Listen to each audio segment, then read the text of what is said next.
Talk about people who are Plutonian. These are people with heavy Pluto placements. Pluto is the ruler of Scorpio, and it represents death and transformation, not physical death, so to speak, but the whole idea of being a phoenix.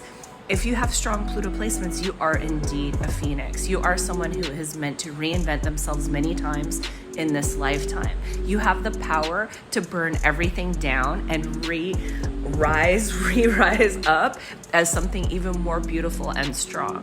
So whenever we look at Pluto in a chart, we're going to look at where Pluto is landing. So what house it's in and what sign it's in.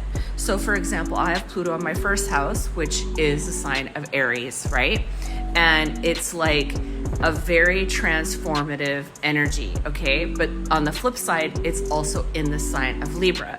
And my chart is full of that, of polarity like that, which means I'm constantly in this like state of burning up and reinventing myself.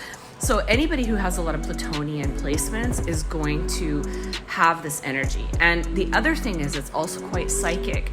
And it can be intimidating for people, especially if you have them in certain areas, like in the 8th house or the 1st house, like myself, where you're really hitting home with other people. They're going to feel like a really extreme magnetism towards you, but they're also going to feel this thing of like, oh, damn, this person can see inside my soul. So don't be afraid of your Pluto placements, but understand that wherever they land is going to be a place of transformation for you, a little bit like your Chiron. Look for what house it's in, what sign it's in, and that's going to help you to understand, oh, okay, this is where my Phoenix energy is.